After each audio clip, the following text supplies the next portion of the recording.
மேய்ப்பனின் குரல் ஊழியத்தின் மூலம் 1975 ஆண்டு முதல் கடந்த 47 ஆண்டுகளுக்கும் மேலாக நற்செய்தியை அறிவித்து கொண்டு வருகிறோம். 1976 ஆண்டு முதல் ஃபீபா வானொலி மூலம் 27 ஆண்டுகள் நற்செய்தி அறிவித்து வந்தோம். இப்பொழுது இந்த டிவி நிகழ்ச்சியின் மூலம் உங்களை சந்திப்பதில் மகிழ்ச்சி அடைகிறோம். மேய்ப்பனின் குரல் ஊழியத்தின் மூலம் நடைபெறும் ஊழியங்கள்: ஆவிக்குரிய புத்தகங்கள், ஆவிக்குரிய கூடுகைகள், குடும்ப முகாம்கள், ஒடிசா மேற்கு வங்காள பழங்குடி மக்கள் மத்தியில் மிஷனரி ஊழியங்கள், மாதந்தோறும் தமிழில் மேகசீனையும் ஆங்கில மொழியில் நியூஸ் லெட்டரையும் வெளியிடுகிறோம். சகோதரி பியூலா நியூட்டன் அவர்களின் தின தியானங்களை யூடியூபில் தினமும் அதிகாலை 5 மணி அளவில் வெளியிடுகிறோம். மேகசின், நியூஸ் லெட்டர், தின தியானங்களை வாட்ஸ்அப்பில் பெற விரும்புவோர் திரையில் காணும் எண்களை தொடர்பு கொள்ளவும். அன்பானவர்களே, ஆண்டவராகிய இயேசு கிறிஸ்துவின் நாமத்தில் உங்களை வாழ்த்துகிறேன். நற்குணம் என்பது ஆவியின் கனிகளில் ஒன்று. ஒருவேளை நல்ல குணம் உள்ளவங்கன்னு சொல்லி நிறைய பேரை குறித்து நம்ம சொல்லுவோம், அவங்க ரொம்ப நல்லவங்க அப்படின்னு சொல்லி. இல்லை, வாழ்க்கையில் நல்ல நோக்கம், நல்ல சாட்சி உடையவர்கள் தான் நற்குணம் உடையவர்களாக இருக்க முடியும். வேதவசனம் சொல்கிறது, எல்லாரும் பாவம் செய்து தேவ மகிமையற்றவர்களானார்கள், நல்லவன் ஒருவனாகிலும் இல்லை. நல்லவர்கள் ஒருத்தர் கூட இல்லைன்னு சொல்லி வேத வசனம் சொல்கிறது. ஆனால் இயேசு கிறிஸ்து தம்முடைய கிருபையினாலே நம்மை ரட்சித்து நல்லவர்களாய் மாற்றுகிறார். நல்லவர் இயேசு ஒருவருக்கே பொருந்தக்கூடிய ஒரு சொற்றொடர். நல்ல போதகரேன்னு ஒருத்தன் ஏசாப்பாட்டை கேட்டான். அப்போ இயேசு சொன்னார், தேவன் ஒருவர் தவிர நல்லவன் ஒருவனும் இல்லையே என்று சொன்னார். சங்கீதம் 119:68 வாசிக்கிறோம், தேவரீர் நல்லவரும் நன்மை செய்கிறவருமாய் இருக்கிறீர். அநேக இடங்களில் வேதத்தில் திரும்ப திரும்ப வருகிற காரியம், கர்த்தர் நல்லவர், அவருடைய கிருபை என்றும் உள்ளது. கர்த்தர் நல்லவர், அவருடைய கிருபை என்றும் உள்ளது. நல்ல தேவனுடைய பிள்ளைகள் நல்லவர்களாக, நற்குணம் உள்ளவர்களாக விளங்க வேண்டும். வேதத்திலே ஒரு சில நல்லவர்களை குறித்து எழுதப்பட்டிருக்கிறது. அப்போஸ்தலனாகிய பவுல் சவுலாக இருந்த நாட்களில் அநேக கிறிஸ்தவர்களை போய் கொடுமையாய் உபத்திரவப்படுத்தினார். அப்படி தமஸ்கு பட்டணத்தில் உள்ள கிறிஸ்தவர்களை உபத்திரவப்படுத்தும்படி அவர் பிரதான ஆசாரியரிடத்தில் உத்தரவு வாங்கி கொண்டு தமஸ்கு பட்டணத்துக்கு போகிற வழியிலே தேவன் அவரை சந்தித்தார். ஒரு சடுதியாய் ஒரு ஒளி அவரை சுற்றிலும் பிரகாசித்தது. கர்த்தர் சவுலோடு கூட பேசினார். சவுலே சவுலே, நீ ஏன் என்னை துன்பப்படுத்துகிறாய் என்று கேட்டார். ஆண்டவரே, நீ யார் என்று சவுல் கேட்டபோது, நீ துன்பப்படுத்துகிற இயேசு நானே, முள்ளில் உதைக்கிறது உனக்கு கடினமாம் என்று சொன்னார். அந்த நேரத்தில் பவுல் பார்வையை இழந்தார். பட்டணத்துக்குள்ளே போய் ஒரு வீட்டுக்குள்ளே தங்கியிருந்தார். அப்பொழுது சவுலின் இடத்திற்கு ஆண்டவர் அனனியா என்ற ஒரு தேவ மனிதனை அனுப்பினார். அனனியா மூலமாய் சவுல் சந்திக்கப்பட்டார். அனனியா சவுல் மேல் கை வைத்தபோது அவருடைய கண்களிலிருந்து மீன் செதில்கள் போன்றவைகள் விழுந்தனவாம். அது மாத்திரம் இல்லை, கண்கள் திறக்கப்பட்டது. சவுல் அந்த நேரத்தில் தானே பரிசுத்த ஆவியினாலே நிரப்பப்பட்டார். இந்த அனனியாவை குறித்து வேதம் சொல்கிறது. அப்போஸ்தலர் 22:12 சகல யூதராலும் நல்லவன் என்று அவன் நற்சாட்சி பெற்றிருந்தான். அருமையானவர்களே, தேவன் பயன்படுத்தும் பாத்திரங்கள் நற்குணம் உள்ளவர்களாய் இருக்க வேண்டும், நல்லவர்கள் என்று சாட்சி பெற்றவர்களாய் இருக்க வேண்டும். அது மாத்திரமல்ல, இத்தாலியா பட்டாளத்திலே கொர்நெலியு என்ற 100க்கு அதிபதி இருந்தார் என்று வேதவசனம் சொல்கிறது. இந்த மனிதர் ஒருவேளை ஒரு பிரஜாதியானாய் இருந்தாலும் கூட அவர் என்ன செய்தாராம், தேவனிடத்திலே பயபக்தியாய் இருந்தாராம். வீட்டார் அனைவரோடும் கர்த்தருக்கு பயந்து வாழ்ந்த ஒரு தெய்வ மனிதர். அது மாத்திரம் இல்லை, எப்பவும் ஜெபம் பண்ணிக்கிட்டே இருப்பாராம், மிகுந்த தான தர்மங்களை செய்தாராம். அதனால கர்த்தர் இவர் ரட்சிக்கப்பட வேண்டும், இவர் நல்லவனாக இருக்கிறான், ஆனால் ரட்சிப்பு இல்லையே என்று சொல்லி தம்முடைய சீஷன் பேதுருவை கொர்நேலியுவினிடத்துக்கு அனுப்புகிறார். இந்த கொர்நேலியுவை குறித்து வேதம் என்ன சொல்கிறது தெரியுமா? அப்போஸ்தலர் 10:22. அதற்கு அவர்கள், நீதிமானும் தேவனுக்கு பயப்படுகிறவரும் யூத ஜனங்கள் எல்லாராலும் நல்லவன் என்று சாட்சி பெற்றவருமாகிய கொர்நேலியு என்னும் 100க்கு அதிபதி உம்மை தம்முடைய வீட்டுக்கு அழைப்பித்து உம்மால் சொல்லப்படும் வார்த்தைகளை கேட்கும்படி பரிசுத்த தூதனாலே தேவ எத்தனமாய் கட்டளை பெற்றார் என்றார்கள். பாருங்க, யூத ஜனங்கள் எல்லாரும் நல்லவர் என்று நற்சாட்சி பெற்ற கொர்நேலியு. எவ்வளோ நல்ல அழகாக பைபிளில் ரெக்கார்ட் ஆகிருக்கு பாருங்க. கொர்நேலியு அவர் நல்லவராக இருந்தபடினாலே தேவன் அவரை ரட்சிக்க சித்தமானார். பேதுரு அவர் வீட்டுக்கு வந்தார்.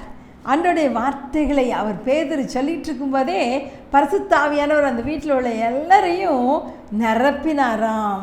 அவர்கள் எல்லாரும் ரட்சிக்கப்பட்டு தேவனுடைய ஆவியினால் நிரப்பப்பட்டு ஞானஸ்தானம் பெற்றார்கள் என்று வேத வசனம் சொல்கிறது. அது மாத்திரமல்ல, ரூத்தை குறித்து நாம் எல்லாரும் அறிவோம் இல்லை? மோவாபிய பெண், அவள் நகோமியின் மருமகளாக இருந்தாள். மோவாபியர்கள் 10ஆம் தலைமுறைக்கு கூட கர்த்தருடைய சபைக்கு உள்ளே வரக்கூடாது என்று சொல்லி நம்ம தேவனாலே கட்டளை பெற்றிருக்கிறாங்க. ஆனால் இந்த ரூத்தை ஆண்டவர் தெரிந்து கொண்டார். ஏன் தெரிந்து கொண்டார் தெரியுமா? ரூத்து தன்னுடைய மாமியாரின் தேவனை அழகாய் பற்றி கொண்டாள். அது மாத்திரமல்ல, இந்த ரூத் நற்குணம் நிறைந்தவளாய் இருந்தாள். ரூத் 3ஆம் அதிகாரம் 10ஆம் வசனம் இவ்விதமாய் சொல்கிறது. அதற்கு அவன், மகளே, நீ கர்த்தரால் ஆசீர்வதிக்கப்படுவாயாக.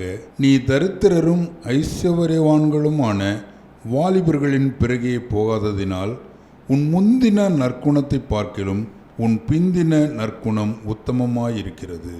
பாருங்க, ரூத்து நற்குணம் உள்ளவளாக இருந்தாள். முன்னாடி ஒரு நற்குணம் இருந்துச்சான், அவளுக்கு பின்னால் ஒரு நற்குணம் இருந்துச்சான். என்ன நற்குணம்? முந்தின நற்குணம் என்ன? அவள் ஒரு பிரஜாதி பெண்ணாய் இருந்தாலும் தன் மாமியார் மூலமாய் ஜீவனுள்ள தேவனை அறிந்து கொண்டது மாத்திரம் அல்ல, என்ன வந்தாலும் பரவாயில்ல, இந்த தேவனை விட்டு போக மாட்டேன், என் மாமியாரை விட்டு போக மாட்டேன் என்று சொல்லி அவருடைய ஜனங்களோடு நான் போய் தங்கியிருப்பேன் என்று சொல்லி தேவனை உறுதியாய் பற்றி கொண்டால் இது முந்தின நற்குணம். 2வது பிந்தின நற்குணம் என்ன தெரியுமா? அவள் ஒரு விதவை. விதவைக்கு அந்த நாட்களிலே தான் விரும்புகிற யாரை வேண்டுமானாலும் திருமணம் செய்து கொள்ளலாம். அதிலே சட்டத்துக்கு இடம் உண்டு. ஆனால் அந்த ரூத் என்ன செய்தா தெரியுமா? தரித்திரரான வாலிபன் பின்னாலையும் போகலையா, ஐஸ்வர்யமான வாலிபன் பின்னாலையும் போகலையா, தனக்கு இஷ்டமானவனை தானே தெரிந்து கொள்ளவில்லை. தேவனும் தன் மாமியாரும் யாரை தெரிந்தெடுக்கிறார்களோ அது வரைக்கும் நான் காத்திருப்பேன் என்று சொல்லி அவள் பொறுமையாய் இருந்தாள். பாருங்க, கர்த்தர் அவளுக்கு ஒரு நல்ல வாழ்க்கை துணையை கொடுத்தார். போவாஸ் என்ற அருமையான தேவ மனிதனை கொடுத்தார். அது மாத்திரமல்ல, ரூத்துடைய சந்ததியிலே இயேசு பிறந்தார். நற்குணம் உள்ளவர்களாய் நாம் இருக்கும்போது நமக்கு நன்மையானவைகள் பின்தொடரும் என்பதில் சந்தேகமே இல்லை. அருமையானவர்களே, இந்த நற்குணத்தை நாம் எப்படி பெற்றுக்கொள்ள வேண்டும்? இந்த நற்குணம் உள்ளவர்கள் கட்டாயம் நன்மை செய்கிறவர்களாக இருப்பார்கள். தேவன் நல்லவர் என்று நாம் பார்த்தோம், நன்மை செய்கிறவர் என்று பார்த்தோம். அப்போஸ்தலர் 10ஆம் அதிகாரம் 38ஆம் வசனத்தில் இவ்விதமாய் வாசிக்கிறோம்.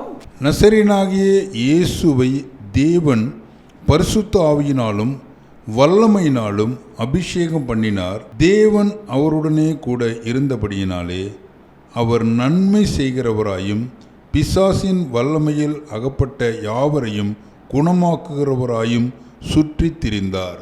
இந்த வசனத்தில் அழகாய் போட்டிருக்கிறது, தேவன் அவருடனே கூட இருந்தபடியால் அவர் நன்மை செய்கிறவராயும் பிசாசின் வல்லமையில் அகப்பட்ட யாவரையும் விடுதலை பண்ணுகிறவராயும் சுற்றி திரிந்தார். அருமையானவர்களே, நம்ம நல்லவர்களாய் நன்மை செய்கிறவர்களாய் இருக்க வேண்டுமானால் தேவன் நம்மோடு கூட இருக்க வேண்டும். நாம் தேவனோடு கூட இருக்க வேண்டும். இயேசு சொன்னார், நானும் பிதாவும் ஒன்றாயிருக்கிறோம். என்னை கண்டவன் பிதாவை கண்டான். அப்படியானால் இயேசு ஒரு நிமிஷம் கூட பிதாவை விட்டு பிரிந்திருக்கவில்லை. அவருடைய பிரசன்னத்தை விட்டு பிரிந்திருக்கவில்லை. சிலுவையிலே கொஞ்ச நேரம்தான் பிதாவின் முகம் அவருக்கு மறைக்கப்பட்டது. அந்த நேரத்தில் அவர் கதறினார், என் தேவனே, என் தேவனே, ஏன் என்னை கைவிட்டீர்? அவரால் அந்த காட்ஸ் பிரசன்ஸை விட்டு விலகி போகவே முடியாது. பிதாவை பார்த்துட்டே இருக்கிறேன், பிதா என்ன சொல்கிறாரோ அதை தான் நான் சொல்கிறேன், பிதா என்ன செய்கிறாரோ அதை தான் நான் செய்கிறேன். அந்த அளவு தேவனோடு கூட இருந்தபடினாலே தேவன் அவரை அழகாய் நன்மை செய்கிறவராய் மாற்றி இருந்தார் என்று பார்க்கிறோம். அன்பானவர்களே, உங்களோடையும் என்னோடையும் தேவன் இருப்பாரானால் நிச்சயமாக நாம் நல்லவர்களாக இருக்க முடியும், நற்குணம் நிறைந்தவர்களாக இருக்க முடியும். நம்மை பார்க்கிறவர்கள் இவர்கள் நற்குணம் உடையவர்கள், இவர்கள் நல்லவர்கள் என்று சொல்லுவாங்க. தேவனோடு கூட இருக்க தீர்மானிப்போமா? ஜபத்தில் தேவனோடு உறவாட வேண்டும், அதுதான் ரொம்ப முக்கியம். அது மாத்திரம் இல்லை, கடவுளுடைய பிரசன்னத்துக்குள்ளேயே வாழணும். ஆவியானவருடைய வழி நடத்துதல் நமக்கு எப்போதும் இருக்க வேண்டும். அப்போது நம்ம நல்லவர்களாக இருக்க முடியும். எப்படிப்பட்ட சூழ்நிலையிலும் கூட, ஒருவேளை நல்ல சாதகமான சூழ்நிலைகள் மட்டும் அல்ல, பாதகமான சூழ்நிலையிலும் நாம் நல்லவர்களாக இருக்க முடியும். அது மாத்திரம் இல்லை, அப்போஸ்தலர் 17:11 இவ்விதமாய் சொல்கிறது, அந்த பட்டணத்தார் மனோவாஞ்சியாய் வசனத்தை ஏற்றுக்கொண்டு காரியங்கள் இப்படியாய் இருக்கிறது என்று தினந்தோறும் வேத வாக்கியங்களை ஆராய்ந்து பார்த்ததினால் தெசலோனிக்கேயில் உள்ளவர்களை பார்க்கிலும் நற்குணசாலிகளாய் இருந்தார்கள். பாருங்க, பெரையா பட்டணத்தாரை குறித்து வேதம் இவ்விதமாய் சொல்கிறது. அந்த பட்டணத்தார் மனோவாஞ்சையாய் வேத வசனங்களை ஏற்றுக்கொண்டு வேத வசனம் இப்படி இருக்கிறதா என்று சொல்லி தினந்தோறும் வேத வாக்கியங்களை ஆராய்ந்து பார்த்தாங்களாம். அதனால தெசலோனிக்கேயில் உள்ளவர்களை பார்க்கிலும் நற்குணசாலிகளாய் இருந்தார்களாம். இந்த வேத வசனம் நம்மை நற்குணசாலிகளாய் மாற்றிவிடும். தினந்தோறும் வாசிக்கிறது மாத்திரமல்ல, ஆராய்ந்து பார்க்க வேண்டும். வசனம் என்ன சொல்லுது? கர்த்தருடைய வேதத்தை ஆராய்ந்து பாருங்கள், இவை ஒன்றும் ஜோடில்லாதிராது. கர்த்தருடைய ஆவி அவைகளை சேர்க்கும் என்று வேதம் சொல்கிறது. உள்ளுக்குள்ள நிறைய மறைப்பொருள்கள் இருக்கிறது. இதை ஆராய்ந்து படிக்கும்போது இந்த வேத வசனங்கள் நம்மை நற்குணசாலிகளாய் மாற்றிவிடும் என்பதில் சந்தேகமில்லை. அன்பானவர்களே, இன்றைக்கு ஒரு தீர்மானம் எடுப்போமா? நான் தேவனோடு இருப்பேன், நான் நல்லவளாக இருக்கேன். ஒருவேளை குடும்பத்தில் பல பாதகமான சூழ்நிலைகள் இருக்கலாம், போராட்டங்கள் இருக்கலாம், பிரச்சனைகள் இருக்கலாம், வேலை ஸ்தலத்துல பல போராட்டங்கள் இருக்கலாம், பாடுகள் இருக்கலாம். ஆனாலும் அதன் மத்தியிலும் நற்குணம் உள்ளவர்களாய் குணசாலியாய் நாம் விளங்க வேண்டுமானால் தேவனோடு இருக்க வேண்டும். வேத வசனங்களை ஆராய்ச்சி செய்ய வேண்டும். நீதிமொழிகள் 31:10 பார்க்குறோம், குணசாலியான ஸ்திரீயை கண்டுபிடிப்பவன் யார்?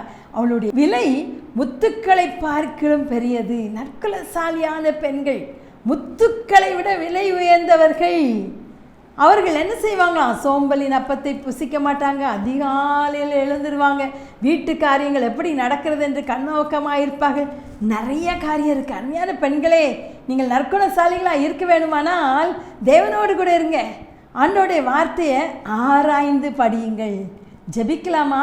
எங்களை நேசிக்கிற எங்கள் அன்பின் தகப்பனே, நீர் நல்லவரும் நன்மை செய்கிறவருமாய் இருக்கிறபடினாலும் துதிக்கிறோம், ஸ்தோத்தரிக்கிறோம். ராஜா, ஆவியின் கனியாகிய நற்குணத்தை நாங்கள் ஒவ்வொருவரும் பெற்றுக்கொள்ள கர்த்தர் எங்களுக்கு கிருபை தருவீராக.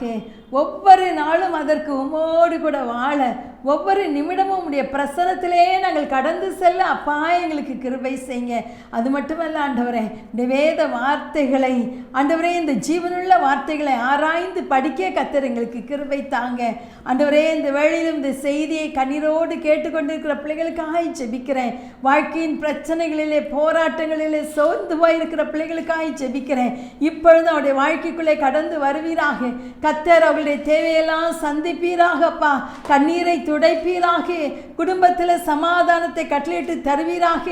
ஆண்டவரே, இயேசுவின் நாமத்தினாலே குடும்பங்களிலே போராட்டத்தை கொண்டு வந்து கொண்டிருக்கிற எல்லா சாத்தானின் கிரியைகள் இயேசு கிறிஸ்துவின் நாமத்தாலே வெளியேறுவதாக என்று கட்டளையிடுகிறேன் ஐயா.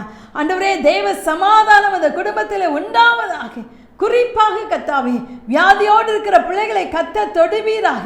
இயேசு கிறிஸ்துவின் நாமத்தினாலே சுகம் உண்டாவதாக. செய்வினை கட்டுகள், பில்லிசூனிய கட்டுகள், மாந்திரிக கட்டுகள் இயேசு கிறிஸ்துவின் நாமத்தினாலே உடையட்டும் என்று ஜெபிக்கிறேன் ஐயா. I break all the bondages in the mighty name of Jesus. பாவ கட்டுகள், சாப கட்டுகள் உடையட்டும் ஆண்டவரே. கர்த்தர் இந்த பிள்ளைகளுக்கு ஒரு விடுதலை தருவீராக. இன்று முதல் உம்மை போல நல்லவர்களாய் வாழ கிருபை தாங்க. துதிக்கான மகிமை உமக்கே செலுத்துகிறோம் இயேசுவின் நாமத்தில் பிதாவே, ஆமேன். பிரதி மாதம் செவ்வாய்க்கிழமை காலை 10:30 மணி முதல் மதியம் 12 மணி வரை மேய்ப்பனின் குரல் அலுவலகத்தில் உபவாச ஜெபம் நடைபெறும். வியாதியஸ்தர்களுக்காக ஜெபம் ஏறெடுக்கப்படும். மனக்குழப்பத்தில் செய்வதறியாது திகைப்பவர்களுக்கு ஆவிக்குரிய ஆலோசனைகளும் வழங்கப்படும். எங்களை தொடர்பு கொள்ள விரும்புவோர் திரையில் காணும் எண்களை தொடர்பு கொள்ளவும்.